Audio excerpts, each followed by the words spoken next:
Okay, today's program is Defending Democracy Has No Off-Season, and our panelists are Betty Bishop, Sue Smereck, Catherine Marau, and myself. And I think we would like to start by telling you all how we got involved. And after we've done that, then we will, each of us, talk to you about what we learned at the convention and what the takeaways were for us and how that will affect us going forward over the next year.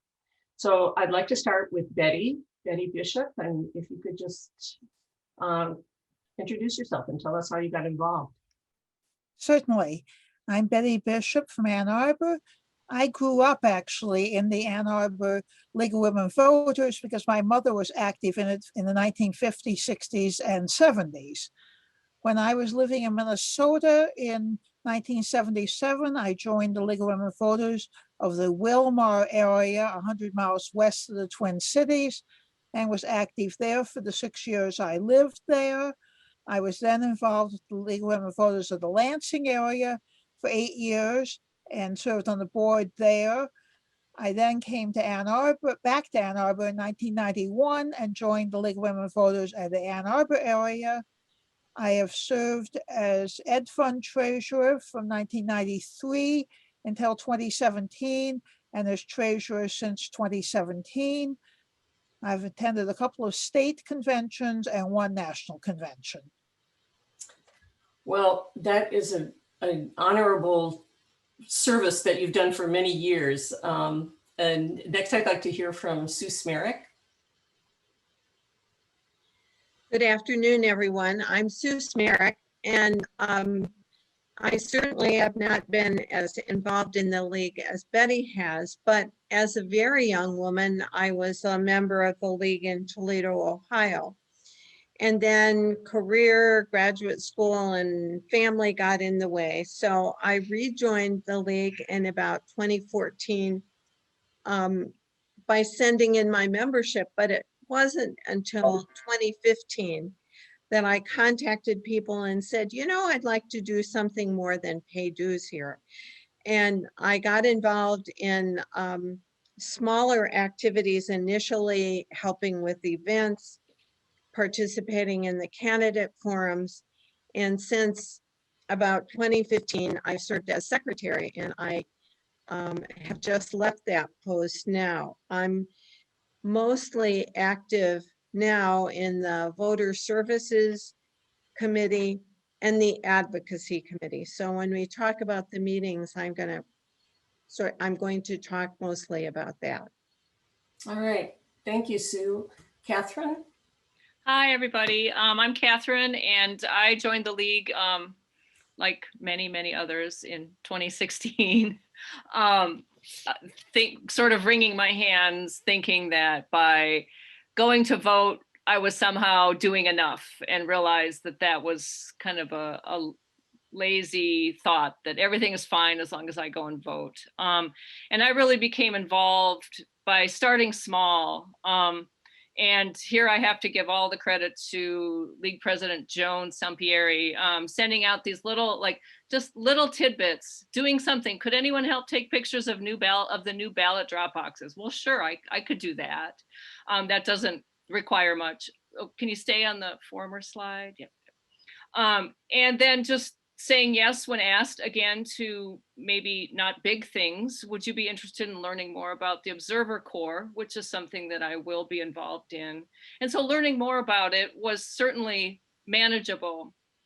And then just kind of looking out for ways, like, is there one area of interest, like something limited, again, kind of limited in scope. And I joined the Lame Duck Huddle, partly because the name was so intriguing. And I really enjoyed the process of, like, the deliberate, considered, professional aspect of all of that. And then really I remembered why I joined the League of Women Voters. I wanted to do something useful, not just be on the sidelines. And surely there was something that I could do. So that's my intro. All right, thanks, Catherine.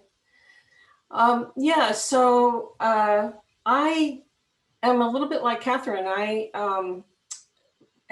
I've always considered myself an informed voter, and but I learned a phrase recently called political hobbyist, and that's, I think, what I probably was until 2016.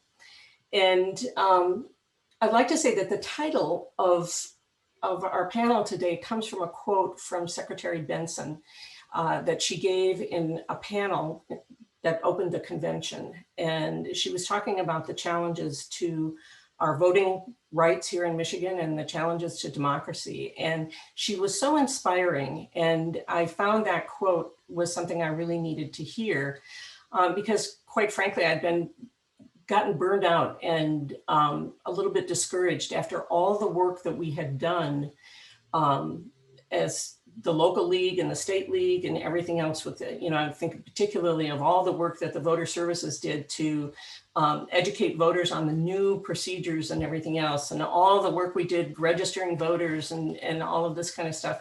And here we won the election, and I thought, oh man, now we can step back and take a breath, and you know, we dodged a bullet, you know, everything went beautifully. And nope, that just was not the case. I mean, you know, everybody knows about the big lie, and there were 16 cases before, or 60, I'm sorry, 60 cases before the courts in, you know, all over the country.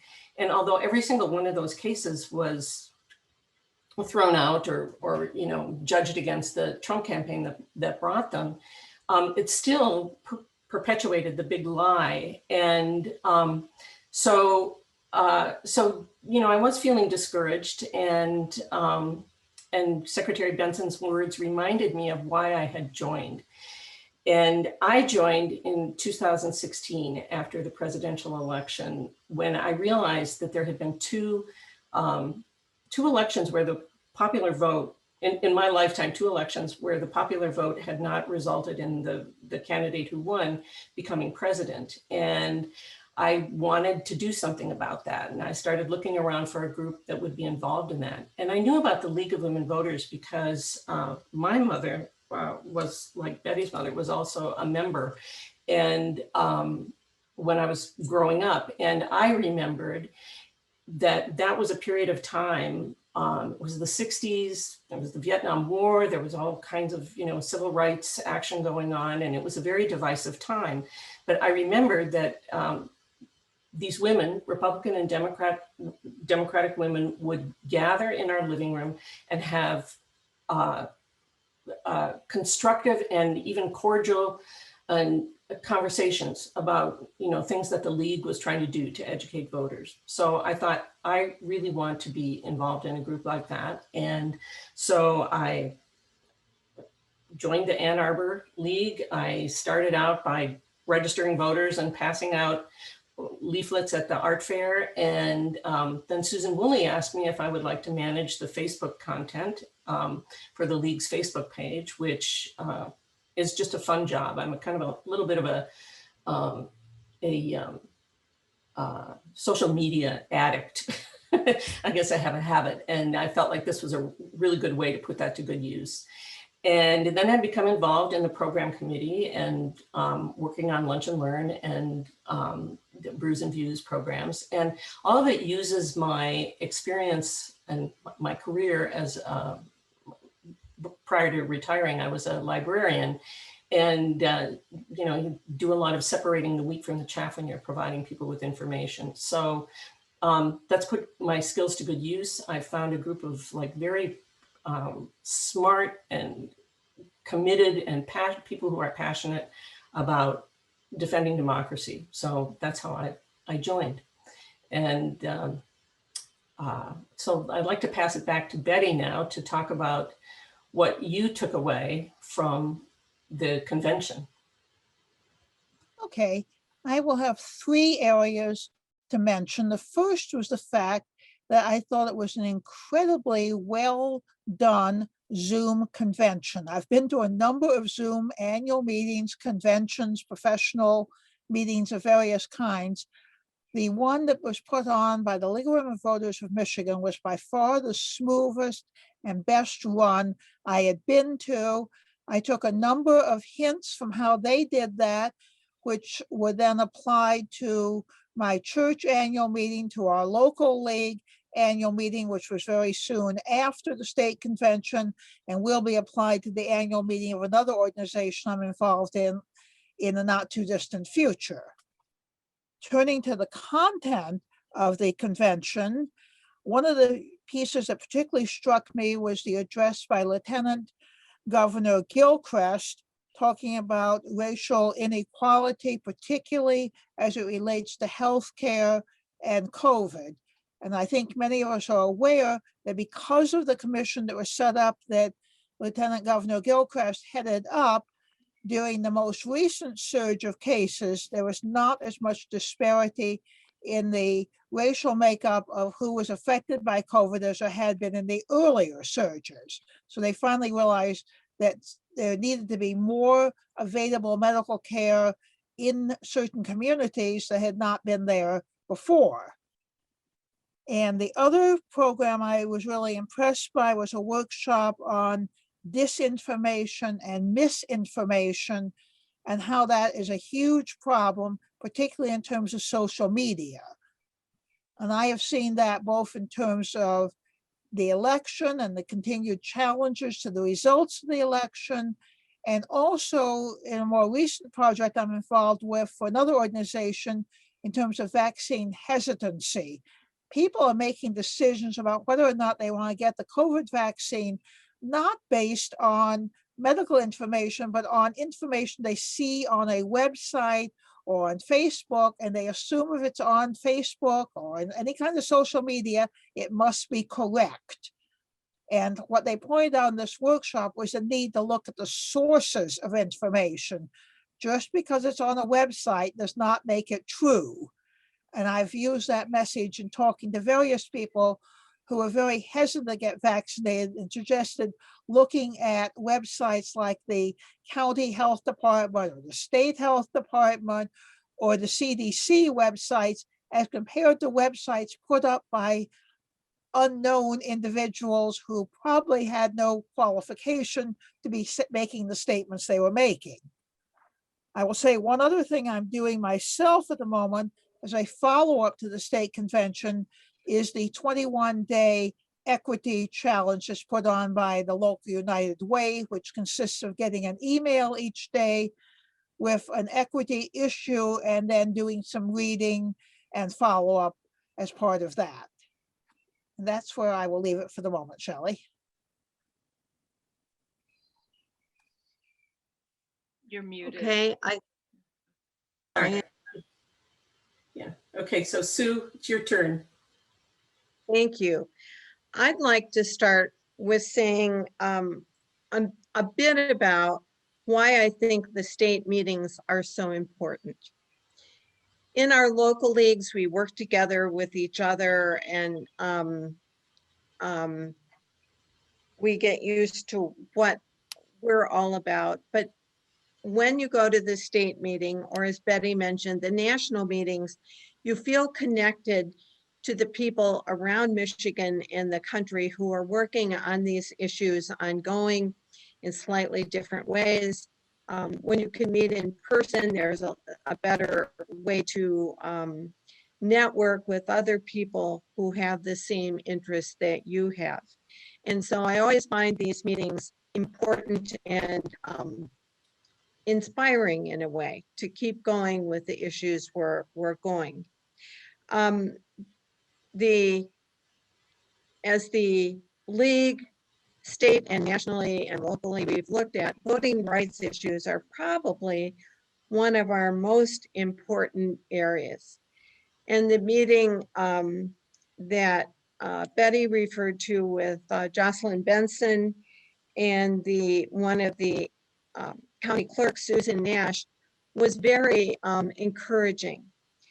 These women were both talking about the drive to make elections accessible, open to every eligible voter, and to keep talking about what they're doing, what their processes are, and how the election was very secure.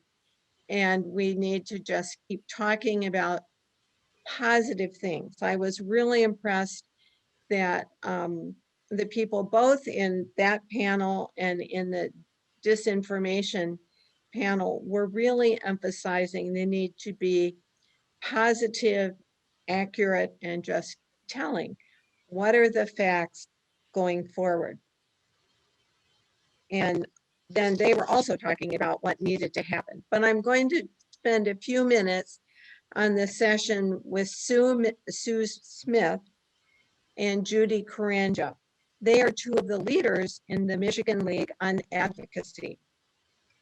They went forward to talk about how this works and what advocacy is like.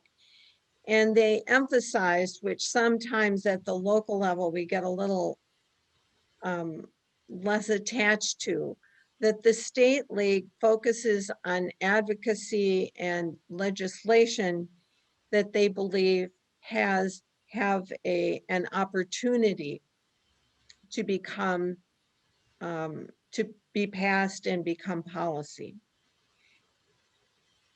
And so they talked a little bit about the overview of the Michigan Independent Redistricting Commission and how that was proceeding forward. Locally, we had one of the town halls to have some experts talk about that, how that process is going.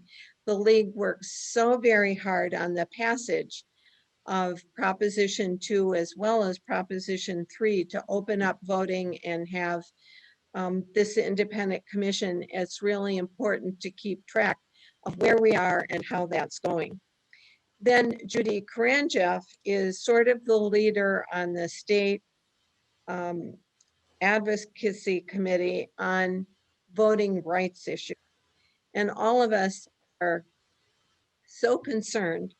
Shelley mentioned earlier about all the bills that are coming forward to restrict access to voting and kind of dampen the success that we had. And Judy was so encouraging about how the people at the state level are on top of this, providing testimony, doing a variety of things. But her message to us was to be patient. None of these bills are actually out of committee. We don't know the direction they're going. So they will be keeping in touch with us as time goes on about what are the issues, what are the actions we need to take.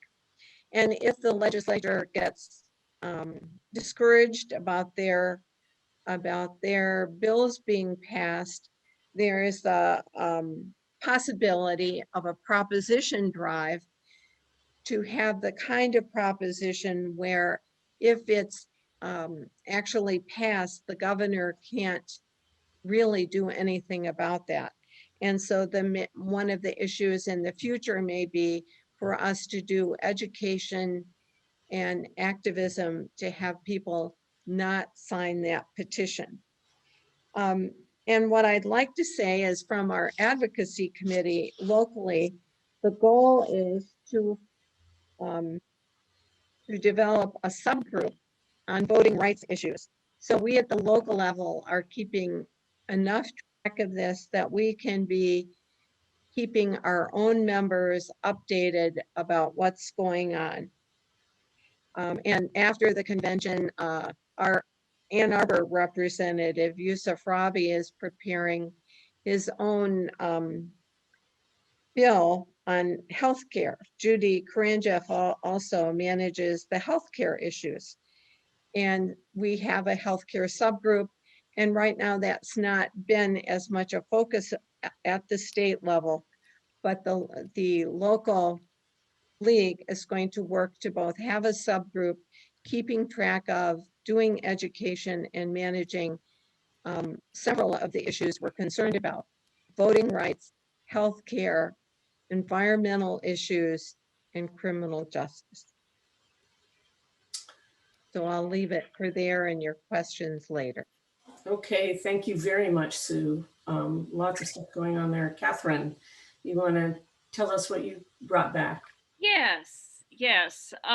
My main impetus, well, going to the convention, I have to say too, like as somebody who was, you know, semi-involved and semi-committed.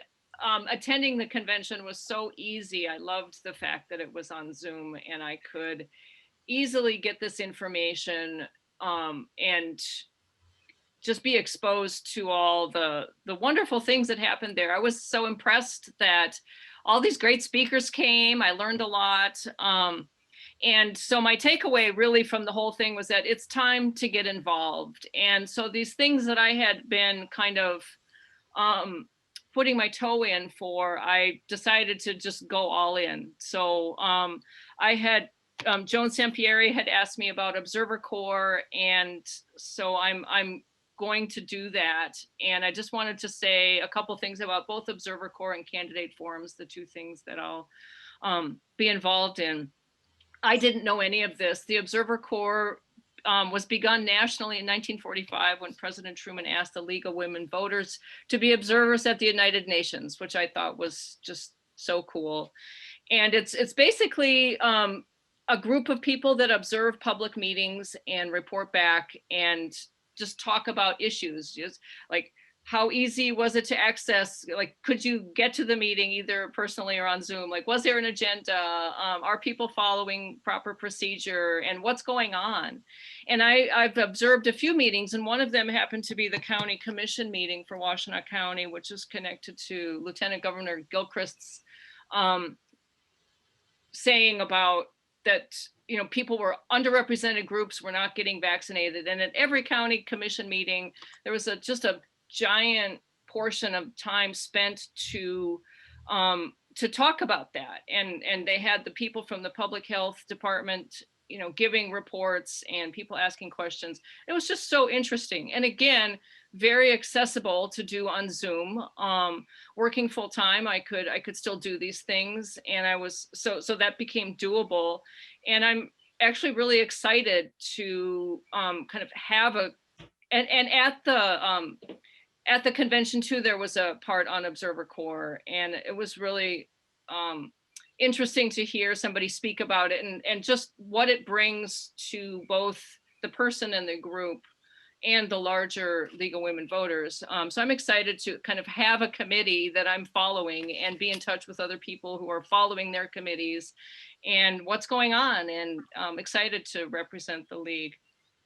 And then the other thing also with my mindset of time to get involved, when I got a phone call asking if I would be interested in helping lead up candidate forums, I said yes. And I'm not sure I would have done that at some other time. I might have been more hesitant saying I'll get back to you or something. And I just basically said yes. And so I'm going to be co-chairing. And this was also thanks to Donna Crutter, who was very enthusiastic, and I saw some of those forums, you know, that she had put on prior to the 2020 election. And candidate forums are basically to provide a forum for who's ever running for office, and if there's more than one candidate running, like let them talk about their views, and you know, give them a chance to talk and a chance for us to ask questions. And there's a lot of offices in Washtenaw County, including coming up in August. I think it's the mayor of Milan, I think, for example. You know, there's just a lot going on in the county that that I didn't have any idea about. And even in the areas that I'm eligible to vote in, there are so many contested elections, and being able to learn more about this and help provide opportunities for others is very exciting. So I've got contact information up for both of these, and I think the Observer Corps, there is an actual email for Observer Corps, but this would get you there. So I'm happy to answer any questions about that afterwards. I don't know that much because I'm just new in getting started with this, but very looking forward to it. Oh, thank you, Catherine. Mary Ellen, could you keep those slides up? I'll address what I took away from the convention. Next slide, please.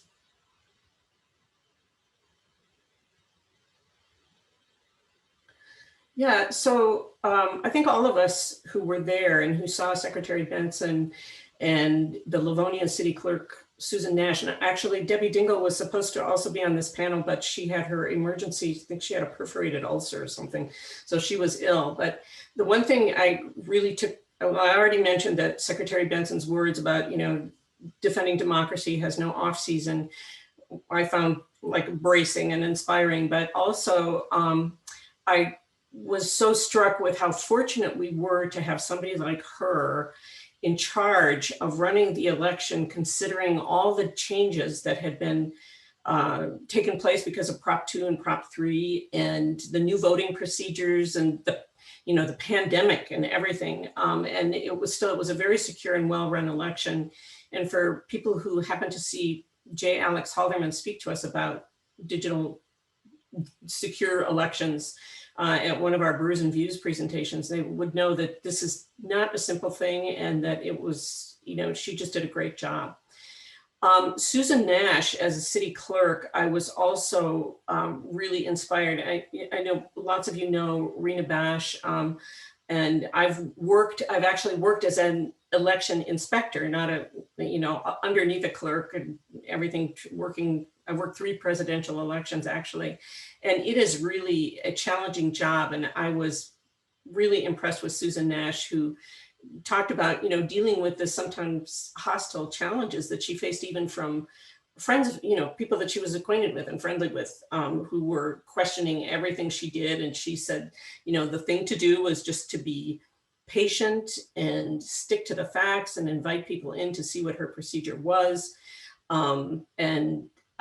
So I think we all really need to remember what the clerks do. And also I think that the league in general needs to think of ways that we can support them in the future. It's going to get, if some of these bills that are before the Senate get through, the Michigan Senate get through, it's going to be a harder job, even harder job for them.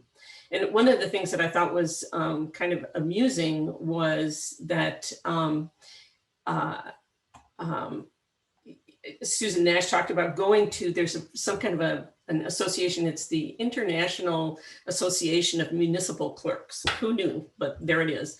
And she said that after the election, they had a meeting, and she said she was just struck with almost every single one of them had a story about somebody who had come to them and said, I know you're honest, and the way you're running your precinct or your county or your whatever, you're doing it great, but what about all those people over there? And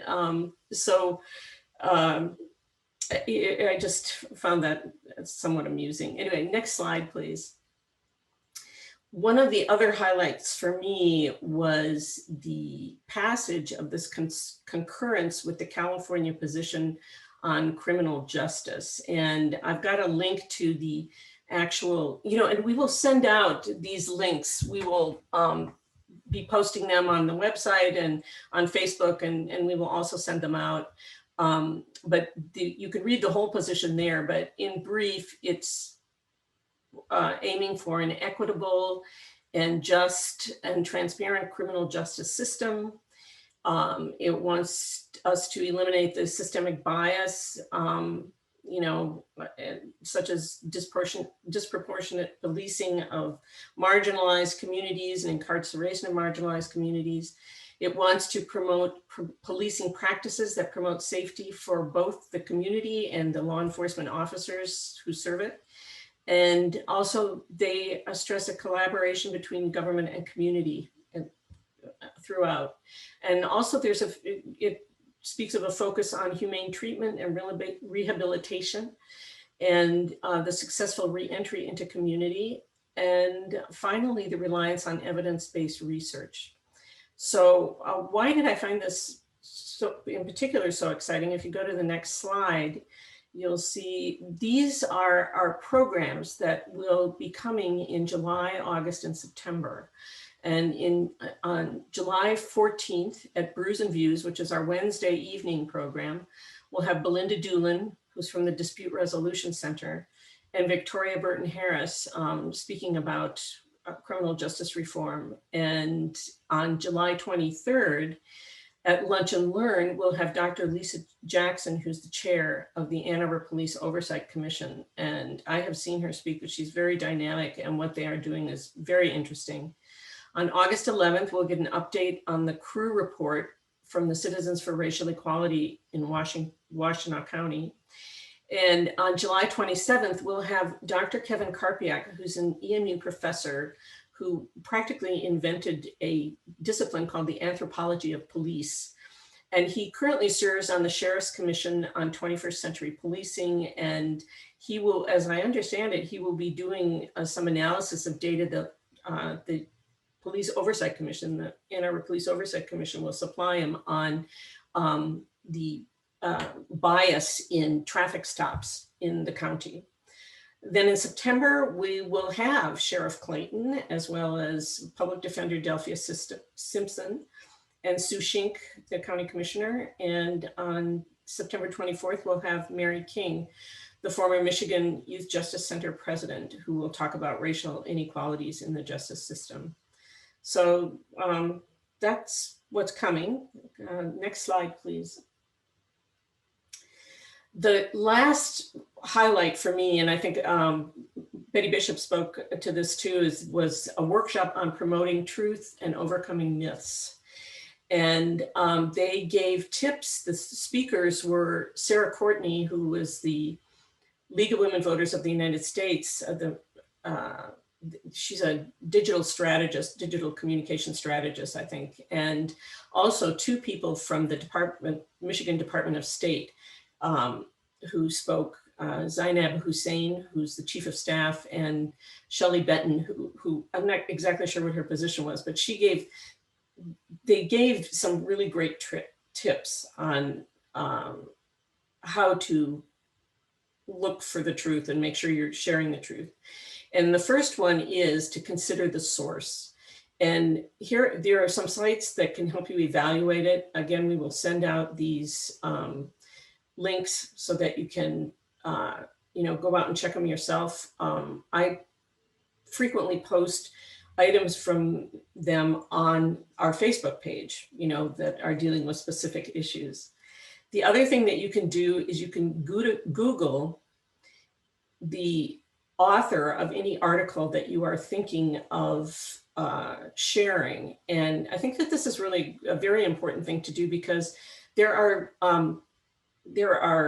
I don't know what they call them, sock puppet or bots, or, like fake authors. And they're very easy to identify if you just Google them and they don't have any other articles out there, that it's not a credible source. The third thing is, and this is something that I've been caught on a couple of times, is to check the date of the information in the article that you're sharing. Because I found frequently that I'll share something that was, from like an election 4 or 6 or even 8 years ago, and, just really isn't valid anymore. The fourth thing, and this I think is the most important thing you can do, is to pause before you post something.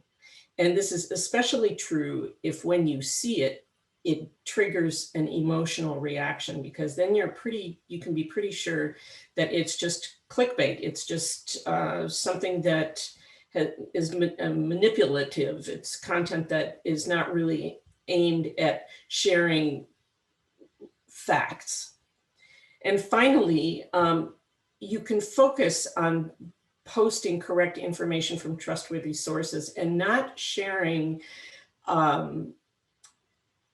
and being careful not to share fake information as you're posting something. For example, if you see an article that says Senator so-and-so says thousands of dead people voted, you don't have to mention that fact. You can say reports of fraudulent votes are highly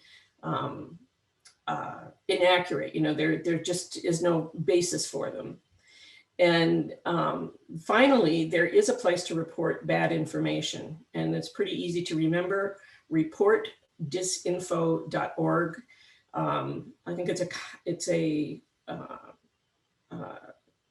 combination of Common Cause and the Pointer Institute, or I'm not sure who maintain this, and so you can report bad information there. So if you could go to the next slide, please. So there are things that you can do to help us promote the truth. And one of them is to join our social media team. I would love to have help with people who are, familiar with Facebook, who use Facebook, and who want to be vetting and posting useful information for our voting public on our Facebook page. And if you've got some experience doing search engine optimization, we have a lot of great videos of our programs, Brews and Views and Lunch and Learn and other programs, and we could increase the audience for them. I mean, we could be getting people who are not just here in the Ann Arbor area to take advantage of some of these videos if we could do some search engine optimization and attach tags and keywords and so forth.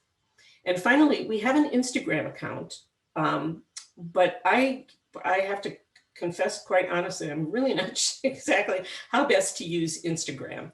So if somebody out there is a user and would like to increase our presence with that account, we actually have a lot of well, not a lot, but we have 75 followers. So if we were posting stuff, we might be able to expand our reach there.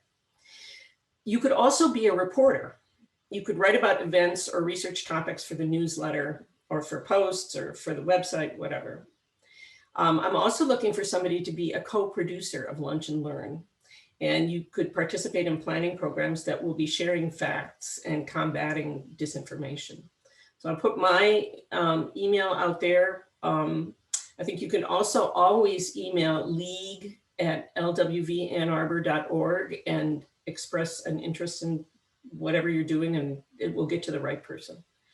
So thank you, Mary Ellen. You can take that down now. And now I'd like to open it up for your comments and your brilliant ideas. People who have thoughts or have questions, go ahead. And Sue, I think Susan Willie, if you would share the slide on how to use the raise your hand feature. Hi, everybody. Can you hear me? Yep. Good. I'm there. I didn't forget. I've got some slides that are real quick. Most of us have had a lot of experience with Zoom by now, but in case there's things that we need a refresher on or you haven't found the raise hands, the blue arrow on this slide shows you where you can change your view. For this discussion, it would be great to be in gallery view so you can see everybody's smiling face. If you want to type in a question or a comment, the yellow arrow points at the chat button, which is where you can do a typewritten input. If you want to raise your hand, you have to hunt a little bit for that button. If you see the green arrow on my screen there, it's pointing at reactions. And when I click on reactions, it takes me to the next slide or screen. And there's a little rectangle here, and you can see the oval circles a raise hand button on the third row of that. Now this works for a lot of people, but it doesn't work for everybody, particularly if you're using a cell phone or maybe a tablet. That reactions clicker isn't there, but it's hiding under more, which is the yellow arrow pointing down. Once in a while, we encounter somebody who can't find raise hand anywhere, no matter how hard they try. In that case, please feel free to put something into the chat saying, Sally Smith would like to ask a question. And we'll tell Shelley Sally is there, and Shelley can call on her at that point. You can also lower your hand with the same button, the raise hand, lower hand. So that's all that. Thank you, Susan. Yeah, so any comments or questions? I see a raised hand already, I think of Rochelle. Yes, hi. Hi. Hi, this is my first time joining. My name's Rochelle Burr. I live in Ipsy.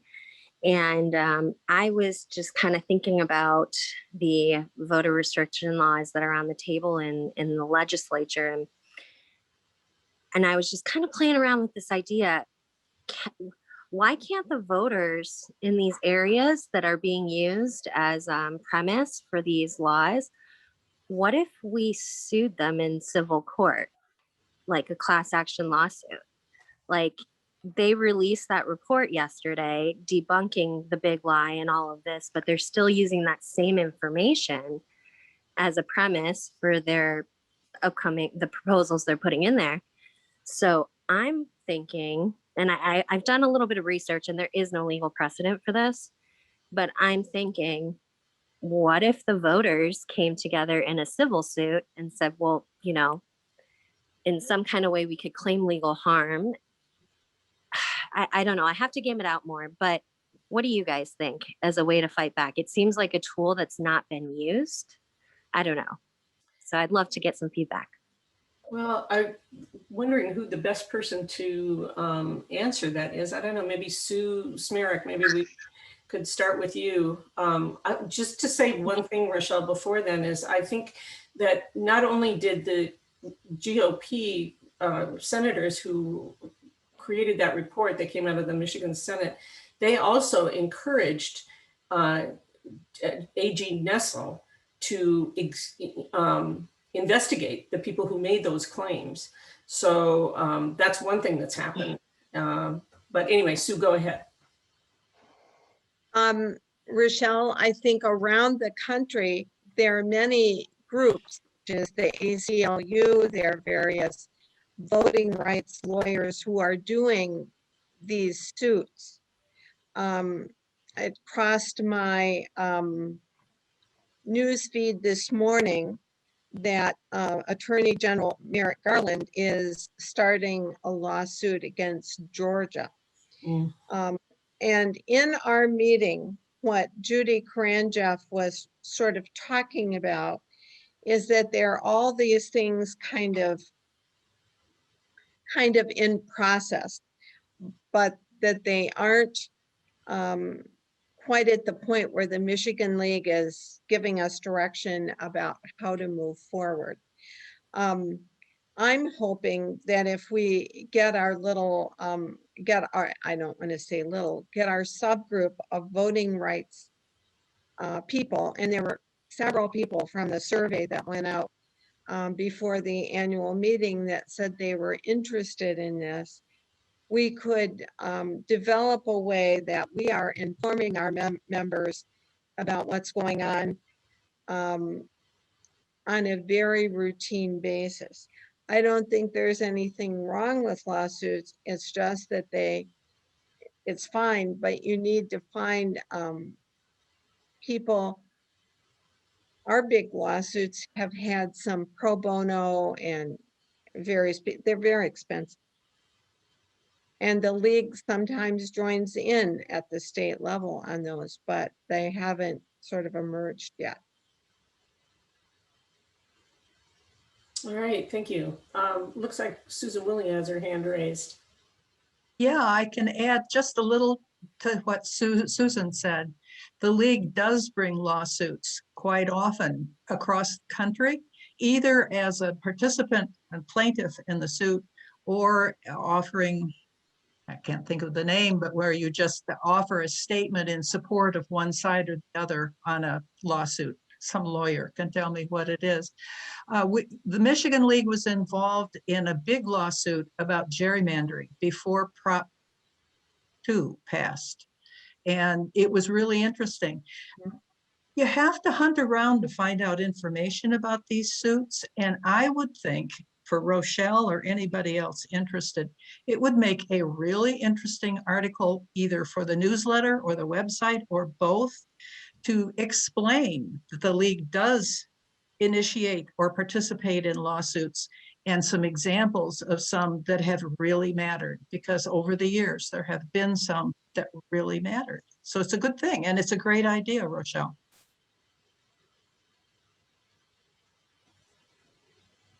Okay, anybody else have questions or comments?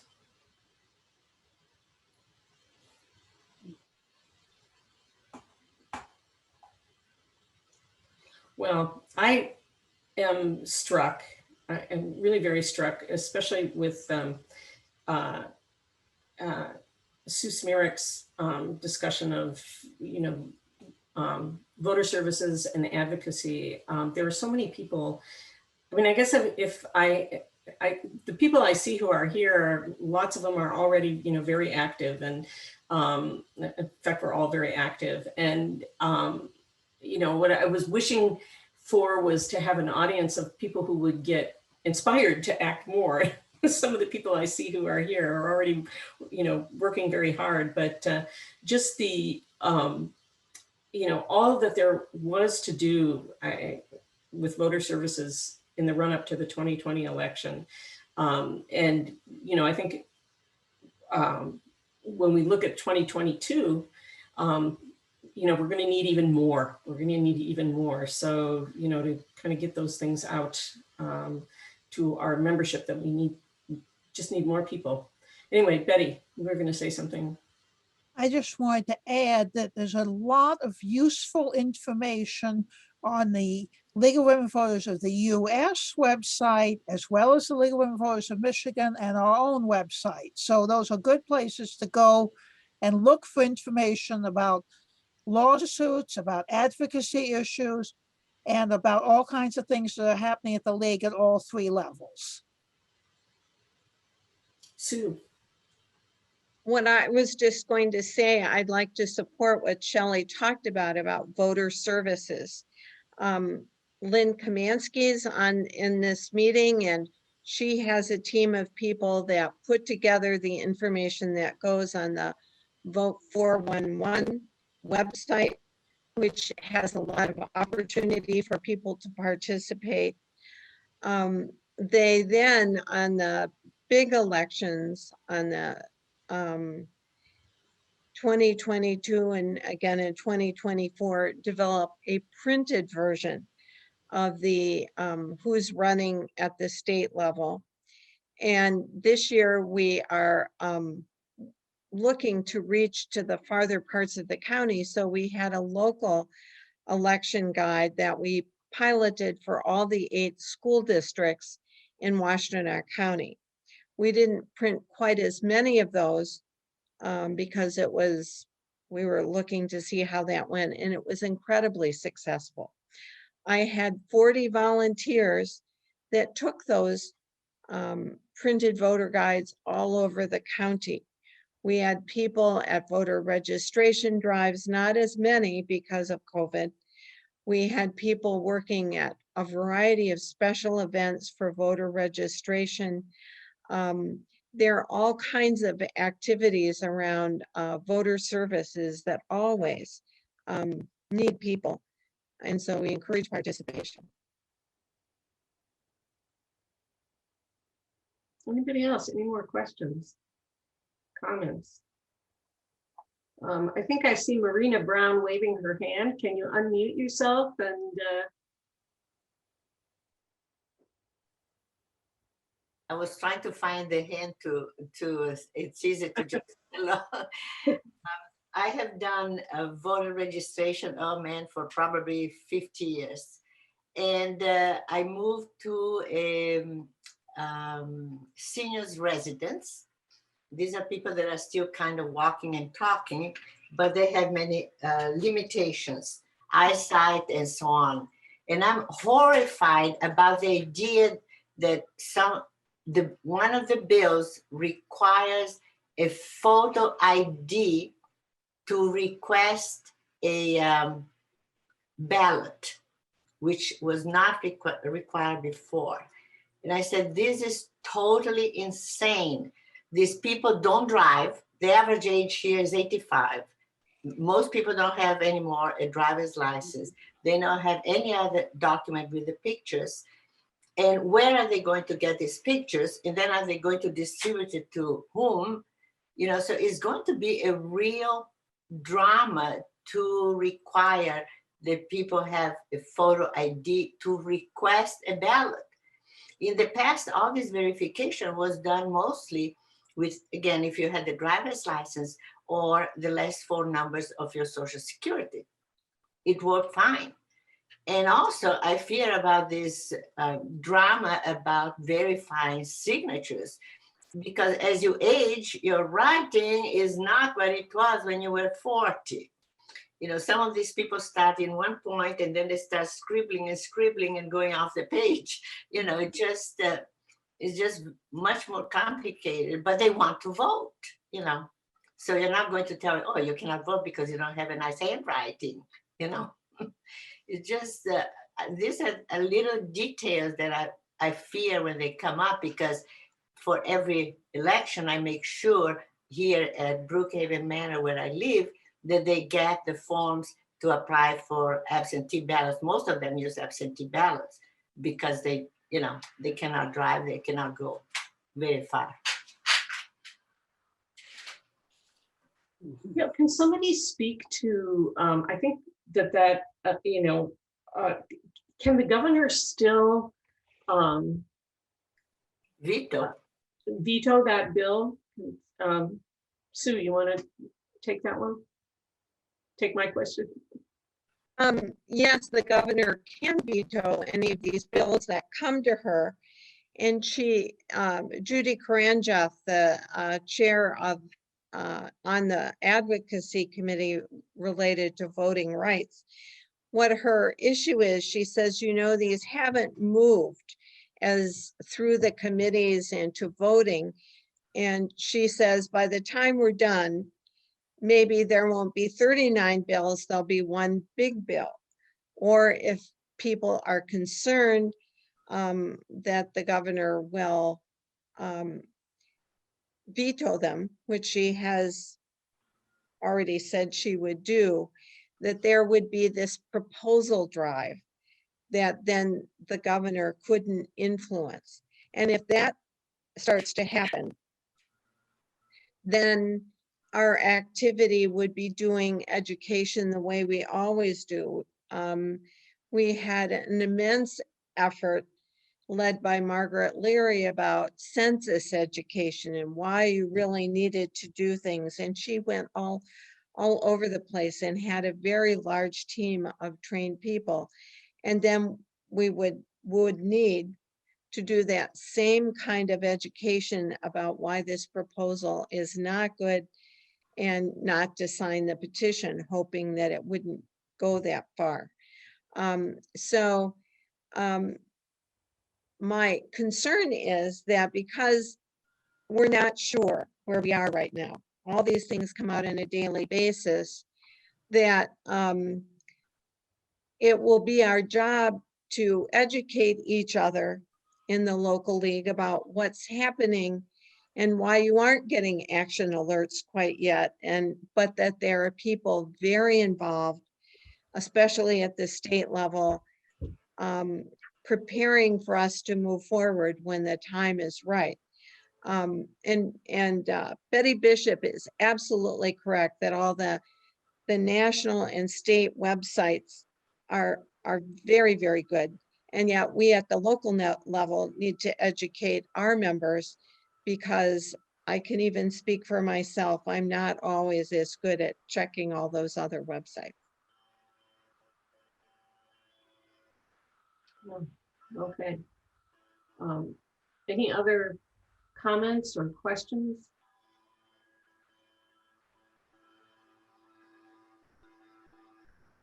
Well, I think it seems like we're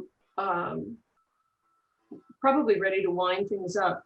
I would just like to say, and I invite my fellow panelists, actually maybe my fellow panelists first can say a couple of concluding remarks, what you hope people take away from here, and just go for it. Betty?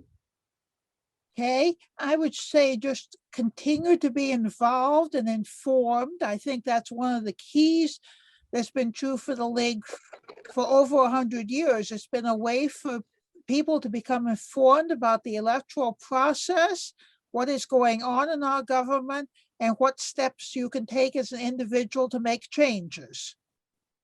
Thank you. Sue? I think Betty is absolutely correct. And the website, the lwvannarbor.org, or the email, if anyone is interested or has an interest or has some suggestions, to call to, contact people. I know that when I was trying to get involved in the league, I didn't really know how to get started. And so I ended up calling someone I knew who was involved in the league, and she helped me get connected. We want to get everyone involved in whatever kind of activity that is right for you. And as Catherine said, you can start in little ways and build to bigger ways. Every level is helpful. I started timing at forums, just sitting there and telling people when their time to talk was up. Seems like a little thing, but it got me involved in learning about other things. So it's good to just contact us and find out what would be something that's comfortable and exciting for you. How about you, Catherine? You need to unmute. You need to unmute.